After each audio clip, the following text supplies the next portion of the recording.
9 de abril de 2003. En Bagdad, en la Plaza Firdos, cae la estatua de Saddam Hussein. Millones de espectadores en todo el mundo observan este acontecimiento que se convierte en símbolo de la caída del régimen. Sin embargo, el dictador, que gobernó Irak durante 24 años, no aparece por la capital. Sus palacios están vacíos, su paradero sigue siendo desconocido. Para las fuerzas de la coalición, la invasión parece haber terminado, pero el objetivo principal de la operación no se ha logrado. Saddam Hussein, por cuya derrocamiento se inició la guerra, ha desaparecido. Enseguida quedó claro que no se trataba de una huida cualquiera. La resistencia armada en Irak comenzó a crecer y los ataques contra las fuerzas de la coalición se hicieron cada vez más organizados. El mando militar estadounidense llegó a la conclusión de que estas acciones no eran de carácter caótico. Supusieron que Saddam Hussein podría seguir vivo, escondido en Irak y dirigiendo estas operaciones. En este contexto, la captura del antiguo dictador se convirtió en la tarea principal. Ahora ya no era solo un objetivo simbólico, sino una cuestión de necesidad militar. Para privar al supuesto líder y fuente de financiación de la posibilidad de ofrecer resistencia, se puso en marcha una de las operaciones de búsqueda de personas más ambiciosas y complejas de la historia. En las primeras semanas tras la toma de Bagdad, el mando estadounidense se mostró optimista. Estaban seguros de que la detención de Saddam Hussein llevaría unos días o unas semanas. Como símbolo de la campaña, se publicó la famosa baraja de cartas, compuesta por 55 rostros de los miembros más buscados del antiguo régimen. Saddam Hussein ocupaba el lugar del as de picas. Las líneas directas recibían cientos de llamadas de iraquíes que afirmaban haber visto a un hombre parecido a Saddam en diferentes ciudades. Cada uno de los mensajes recibidos requería una investigación. Las unidades de fuerzas especiales realizaban decenas de redadas cada noche. Irrumpían en casas, revisaban automóviles, interrogaban a testigos. No hubo resultados. La mayoría de las veces, las pistas resultaban ser falsas, se basaban en rumores o eran intentos de ajustar cuentas personales. Durante estas operaciones, los soldados detuvieron a dobles, exfuncionarios o simplemente personas que no tenían ninguna relación con Saddam. El tiempo pasaba. Otras figuras de alto rango de la baraja de cartas caían en manos de los militares. Algunos se rendían voluntariamente, otros eran capturados durante operaciones especiales, pero el as de picas seguía siendo inalcanzable. En el verano de 2003 se hizo evidente que los métodos tradicionales de búsqueda eran ineficaces. Los analistas de inteligencia comenzaron a estudiar las causas del fracaso. Llegaron a la conclusión de que se enfrentaban a un enemigo que había renunciado por completo a las tecnologías modernas. Saddam Hussein, mientras estuvo en el poder, temía pánico a los atentados y a la traición. Desarrolló un sistema de seguridad basado en la renuncia total a la electrónica. Nunca utilizó teléfonos móviles ni satelitales. No utilizaba el correo electrónico. Todas las comunicaciones se realizaban a través de mensajeros de confianza. No permanecía en un mismo lugar más de unas horas. Sus desplazamientos eran caóticos e impredecibles. Utilizaba coches viejos, taxis o se desplazaba a pie. El ejército más tecnológicamente avanzado del mundo se enfrentó a un hombre que no dejaba ningún rastro digital. Era imposible rastrearlo por satélite, no se le podía escuchar. Solo se apoyaba en los vínculos más antiguos y probados. Eran los lazos familiares y la lealtad a su tribu. Se hizo evidente que el mando estadounidense necesitaba cambiar de táctica. En mayo de 2003 se formó el Grupo Operativo Especial 20, posteriormente rebautizado como Grupo Operativo 121. Estaba compuesto por combatientes de élite de las fuerzas especiales, por ejemplo, de la Unidad Delta. así como por analistas de la Agencia Central de Inteligencia. Su objetivo no era simplemente encontrar, sino destruir metódicamente la red de apoyo a Saddam. Los analistas centraron su atención en una región concreta. Se trataba del llamado Triángulo Suní, cuyo centro era la ciudad natal de Saddam, Tikrit.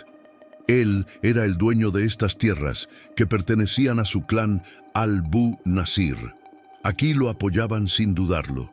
Muchos de los habitantes locales eran parientes suyos o le debían su bienestar. Conocían bien la zona, se conocían entre sí y habían sido educados en el espíritu de la lealtad incondicional al líder. Es más, durante décadas habían vivido en un clima de miedo ante su régimen represivo. Incluso después de la caída de las estatuas, ese miedo no había desaparecido. La gente temía traicionarlo, incluso después de su derrocamiento oficial. Les preocupaba que el régimen pudiera volver. El primer éxito importante no fue el descubrimiento del propio Saddam, sino la búsqueda de sus parientes más cercanos. Los hijos de Saddam, Uday y Qusay Hussein, eran conocidos por su crueldad, pero carecían de la misma cautela paranoica que su padre. Se mostraban más activos y utilizaban medios de comunicación. El 22 de julio de 2003, gracias a la información proporcionada por un agente, los militares estadounidenses de la 109ª División Aerotransportada y los operativos del Grupo 20 bloquearon una villa en Mosul. Se llevó a cabo una larga operación, durante la cual fueron neutralizados Uday, Qusay y el nieto de Saddam. Este acontecimiento supuso una importante victoria táctica y psicológica. El mando esperaba que esto quebrara el espíritu de resistencia y empujara a Saddam a cometer un error. Quizás intentaría vengarse o reaccionar de alguna otra manera ante la muerte de sus hijos. Sin embargo, Saddam Hussein no se manifestó. No reveló su paradero y su red de apoyo quedó aún más aislada. Tras la eliminación de sus hijos, los analistas del grupo operativo revisaron su estrategia. Renunciaron a perseguir a Saddam y se centraron en desenmascarar su red de apoyo. Para ello, aplicaron el método de análisis de conexiones, basándose en los interrogatorios a los detenidos. Ahora la pregunta principal no era ¿dónde está Saddam?, sino ¿quiénes le rodean? El objetivo de los interrogatorios era crear un mapa completo de sus conexiones. Los analistas trataban de averiguar quiénes eran los guardaespaldas de Saddam antes de la guerra, quién gestionaba sus finanzas, quién era el propietario de las casas donde se alojaba. Cada nombre obtenido en los interrogatorios era objeto de un minucioso estudio. Se localizaba a la persona, se la detenía y se la interrogaba de nuevo, lo que daba lugar a nuevos nombres. De este modo, los analistas avanzaban gradualmente desde las conexiones periféricas hacia el círculo más cercano. Como resultado, se identificaron varias familias clave responsables de la seguridad, los desplazamientos y el abastecimiento de Saddam. Estas familias se convirtieron en el objetivo principal. Los militares comenzaron a arrestar uno por uno a los miembros de estas familias. El objetivo era privar a Saddam de su antiguo y fiable apoyo, obligándolo a recurrir a personas nuevas y menos confiables. Esto, a su vez, aumentaría el riesgo de que cometiera errores y la probabilidad de que fuera descubierto. Comenzó un trabajo minucioso y prolongado que requirió meses de paciencia. El trabajo del Grupo Operativo 121 adquirió un enfoque concentrado y despiadado. Ahora, en el punto de mira, no estaban simplemente los familiares o conocidos lejanos, sino las personas que los analistas habían designado como la docena sucia. Se trataba de 12 guardaespaldas, conductores y administradores clave que garantizaron la seguridad personal y la logística de Hussein en los últimos días de su mandato y tras su caída. En el cuartel general de Bagdad, los especialistas actualizaban constantemente los diagramas de conexiones para rastrearlos. Para identificar las conexiones con el dictador, utilizaron el método de rastreo inverso. Comenzaron con los detenidos que se encontraban en la periferia de la red y tenían menos contacto con él. Utilizando sus testimonios, los investigadores identificaron y se acercaron sistemáticamente a las personas que tenían vínculos más estrechos con el dictador, avanzando gradualmente desde el círculo exterior hacia el centro. Los detenidos que proporcionaban información sobre parientes lejanos eran sometidos a interrogatorios especialmente minuciosos. A continuación, estos parientes subían peldaños, acercándose cada vez más al centro, al corazón mismo del poder, donde se encontraba el dictador. A finales del verano de 2003 se produjo un importante punto de inflexión. Fue capturado uno de los chóferes personales de Saddam Hussein. Aunque el chófer no podía decir dónde se encontraba exactamente el dictador, tenía información sobre otros mensajeros y comprendía cómo funcionaba todo el sistema de transmisión de mensajes, diseñado para garantizar la absoluta confidencialidad. Informó de que Saddam utilizaba una red de buzones secretos que eran lugares reales, como pozos abandonados o escondites en las paredes de las casas, donde se transmitían y recibían las instrucciones. Gracias a esta información, los agentes lograron realizar ataques selectivos. En lugar de las habituales redadas domiciliarias, comenzaron a rastrear a los mensajeros que se acercaban a estos escondites, lo que condujo a la detención de varios altos cargos del entorno más cercano de Hussein. Cada persona capturada aportaba 3 elementos clave de información. En primer lugar, confirmaba que Saddam seguía vivo y se escondía en la zona de Tikrit, sin abandonar sus propiedades. En segundo lugar, aparecían nuevos nombres de la docena sucia, lo que permitía reducir el círculo de sospechosos. En tercer lugar, se obtenía información sobre los recursos financieros que utilizaba para garantizar su seguridad y comprar lealtades. Se descubrió que Saddam había retirado grandes cantidades de efectivo del Banco Central de Irak justo antes de la caída de Bagdad. Utilizó ese dinero para sobornar a los líderes tribales y garantizar su silencio. El grupo operativo inició inmediatamente una operación para congelar estos flujos financieros, al tiempo que aumentaba la presión militar sobre las tribus a las que Saddam pagaba por su protección. En otoño de 2003, la operación pasó a la fase de destrucción sistemática de la infraestructura de la red. Los soldados de las fuerzas especiales realizaban entre 10 y 15 redadas cada noche, sin descansos ni interrupciones. Se centraban exclusivamente en Tikrit y sus alrededores, en particular en las pequeñas aldeas situadas a lo largo del río Tigris. La idea era hacer insoportable la vida de todos aquellos que ayudaban a Hussein. Las viviendas familiares eran registradas minuciosamente, los miembros de las familias eran detenidos para ser interrogados y luego liberados. Esta táctica creaba una sensación constante de peligro. Era arriesgada, pero resultó eficaz.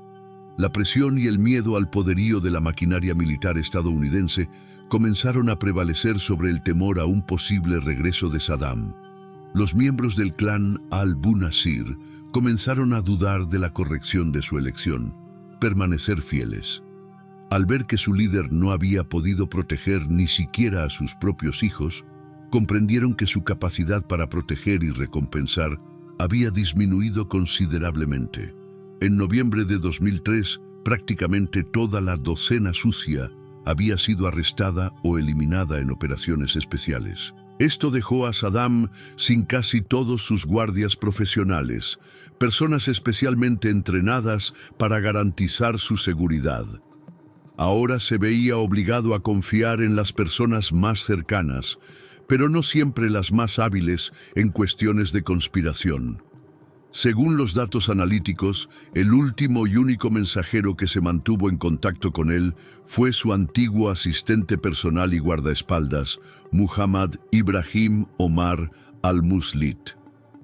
Aunque no ocupaba altos cargos en el antiguo régimen, era muy cercano a Saddam gracias a sus vínculos familiares y había demostrado su lealtad a lo largo del tiempo. El repentino aumento de su importancia lo convirtió en un eslabón fundamental, el último puente que lo unía a Saddam. El grupo operativo puso la captura de Muhammad Ibrahim en primer lugar en su lista de prioridades. Durante varias semanas, los agentes siguieron sus movimientos. Ibrahim era más cauteloso que los demás, evitaba las carreteras principales y prefería rutas complicadas y tortuosas. Pero la presión constante e incesante le llevó a cometer errores y a aparecer en lugares donde no se le esperaba. A mediados de diciembre de 2003, Muhammad Ibrahim fue localizado y detenido en las afueras de Bagdad, lejos de su ciudad natal, Tikrit. Esto demostró su pánico y su desconcierto. Su detención supuso el final de muchos meses de esfuerzos por desmantelar la red. Muhammad Ibrahim fue entregado inmediatamente a altos cargos de los servicios de inteligencia que iniciaron un rápido e intenso interrogatorio, centrándose exclusivamente en la ubicación de su antiguo líder. Muhammad Ibrahim estaba desesperado. Se dio cuenta de que todo el sistema de apoyo a Saddam se había derrumbado y ahora el miedo a la venganza estadounidense era más fuerte que el miedo a su propio castigo. En cuestión de horas, reveló la última ubicación conocida de Saddam Hussein. Señaló una modesta casa de campo situada cerca de la aldea de Ad-Daur, a unos 15 kilómetros al sur de Tikrit. Era una casa discreta a orillas del río Tigris, rodeada de palmeras datileras. La información obtenida se envió inmediatamente al cuartel general. El mando no podía arriesgarse a cometer un error que permitiera a Saddam escapar libre. Sabían que ya podía haberse escondido. Se planeó una operación que debía ser rápida, precisa y contundente, sin dejar ninguna posibilidad de fuga. Toda la operación recibió el nombre en clave de Amanecer Rojo. Era el final de una persecución de 7 meses que los había llevado desde el lugar donde cayó la estatua en el centro de Bagdad hasta una remota granja en las afueras de Tikrit. Solo quedaba confirmar los datos y terminar lo que se había empezado. La noche del 13 de diciembre de 2003 se puso en marcha la operación Amanecer Rojo. En su ejecución participaron unidades del Grupo Operativo 121, entre ellas combatientes de élite de las Fuerzas Especiales, así como el primer batallón del 22º Regimiento de Infantería y otras fuerzas de la 4ª División de Infantería, destinadas a asegurar el cordón de seguridad exterior y bloquear la zona de la operación. El objetivo principal de la operación era capturar a Saddam Hussein. Se identificaron 2 puntos de interés principales en una granja de la aldea de Ad-Daur. Se les asignaron los nombres en clave Objetivo Wolverine 1 y Objetivo Wolverine 2. Las fuerzas especiales del primer grupo se acercaron sigilosamente al objetivo utilizando helicópteros del ejército, que garantizaron la incursión silenciosa de los grupos de ataque lejos del objetivo. Para lograr la máxima sorpresa y bloquear todas las posibles vías de escape, se movilizaron alrededor de 600 militares en la operación. A las 8 de la tarde se completó el cerco y la granja quedó completamente rodeada. Los primeros en irrumpir en la zona de contacto directo fueron los combatientes de las fuerzas especiales. Rápida y silenciosamente bloquearon 2 pequeñas construcciones de una sola planta, una destartalada casa de adobe y un cobertizo, rodeados por un espeso bosquecillo de palmeras datileras. La toma de los objetivos se llevó a cabo sin un solo disparo. Al inspeccionar las construcciones, se descubrió que no había nadie dentro. En la casa se encontró un modesto conjunto de muebles y ropa, así como un televisor portátil y un refrigerador lleno de conservas. Los analistas inspeccionaron rápidamente la casa. La ausencia de muebles sofisticados y artículos de higiene personal indicaba que el lugar se utilizaba para estancias cortas y no como vivienda permanente. La decepción inicial dio paso a la inquietud. El informante Muhammad Ibrahim era una fuente demasiado importante como para permitir errores en información clave. El comandante de la unidad ordenó registrar de inmediato y minuciosamente el terreno alrededor de las construcciones. Los equipos de búsqueda comenzaron a inspeccionar minuciosamente el palmeral y el terreno adyacente a la casa. Los soldados revisaron cada arbusto, cada pequeño montículo, utilizando dispositivos de visión nocturna y detectores de metales. Finalmente, uno de los soldados notó algo inusual cerca del cobertizo. Era una pequeña parcela de tierra que se elevaba notablemente sobre la superficie circundante y tenía un color diferente al del suelo circundante. Al examinarlo más detenidamente, se descubrió que la parcela de tierra, cubierta de paja y basura, ocultaba debajo un trozo cuadrado de espuma plástica reforzado con una rejilla metálica. Este material no se utilizaba en la agricultura y, evidentemente, estaba destinado al camuflaje. Los soldados levantaron con cuidado la tapa. Debajo, encontraron una estrecha abertura oscura que descendía verticalmente. Se trataba de un pozo hábilmente camuflado al que los militares estadounidenses llamarían más tarde la madriguera de la araña. El pozo tenía unos 2 metros de profundidad y era lo suficientemente estrecho como para que cupiera solo una persona. Era un refugio primitivo, pero muy eficaz, que ofrecía protección contra el calor y las miradas indiscretas. Un soldado de las fuerzas especiales, armado con un rifle automático, lanzó una granada luminosa al pozo para cegar al posible enemigo y luego le ordenó en árabe que saliera. A los pocos segundos asomó una cabeza desde la oscuridad del pozo. Era un anciano con una larga barba canosa, vestido con ropa civil arrugada. Parecía cansado, desorientado y no opuso ninguna resistencia física. Los soldados lo sacaron inmediatamente a la superficie y lo tumbaron boca abajo en el suelo. El hombre intentó hablar, pronunciando varias frases en las que afirmaba ser Saddam Hussein, presidente de Irak. Su voz era débil y ronca. Los militares le ataron las manos, lo registraron rápidamente y procedieron a verificar su identidad. Se llevó a cabo una identificación preliminar en el lugar. Por los rasgos faciales, los tatuajes y las viejas cicatrices indicadas en los materiales de inteligencia, se confirmó que se trataba del as de picas. El comandante del grupo operativo confirmó inmediatamente la captura. El mando era plenamente consciente de la importancia de este acontecimiento. En ese mismo momento se puso en marcha el procedimiento de evacuación. Saddam Hussein fue trasladado inmediatamente a un helicóptero que despegó y se dirigió a una base militar cerca de Tikrit. En el pozo se encontraron 2 ametralladoras Kalashnikov, una pistola y una pequeña bolsa con fajos de dólares estadounidenses por valor de 750.000 dinares iraquíes, una suma no demasiado significativa.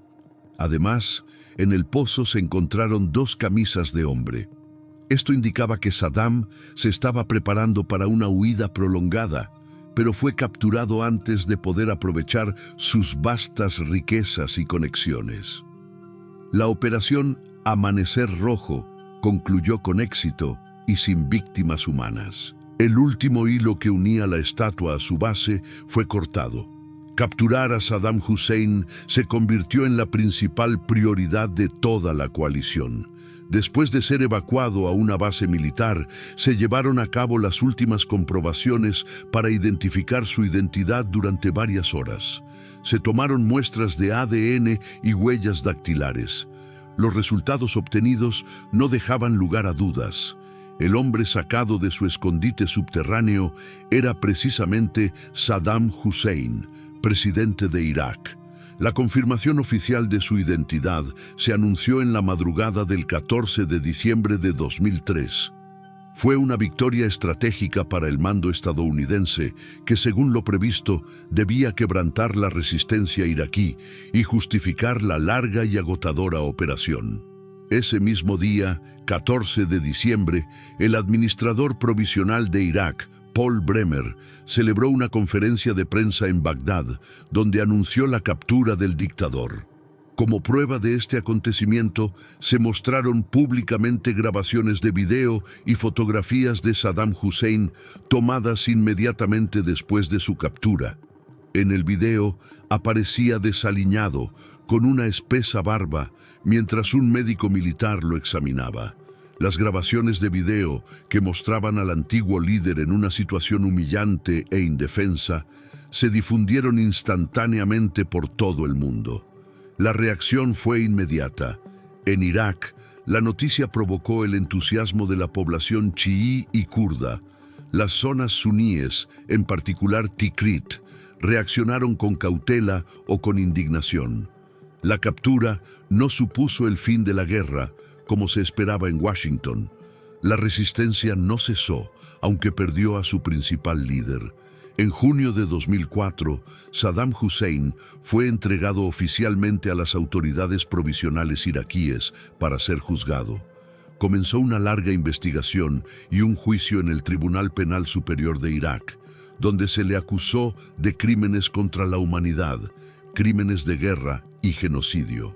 El centro de atención fue el caso relacionado con los acontecimientos ocurridos en la aldea de Ed-Dujail en 1982. Tras el atentado contra el dictador, 148 chiítas fueron ejecutados allí. El juicio, acompañado de tensiones, protestas y asesinatos de abogados defensores, fue muy complicado y duró más de 2 años. El 30 de diciembre de 2006, en vísperas de la festividad musulmana del Qurban Bayram, se ejecutó la pena de muerte de Saddam Hussein. El tribunal lo declaró culpable de los asesinatos, torturas y detenciones ilegales cometidos el 5 de noviembre de ese mismo año. La muerte de Saddam Hussein marcó el fin definitivo de su régimen y de él mismo. El señor que tenía el país en sus manos con poder absoluto fue derrocado y ejecutado por sentencia de un tribunal creado por el nuevo gobierno. Su eliminación puso fin a una operación militar a gran escala, pero no resolvió el conflicto político e interconfesional que dejó como legado. La historia de Saddam Hussein terminó entre las paredes de una habitación de hormigón en una base militar estadounidense. Sin embargo, su sombra, dejada como legado de la dictadura, siguió influyendo en la vida política y social de Irak en los años siguientes. El proceso de reconstrucción y estabilización del país resultó largo y sin un plazo claro para su finalización.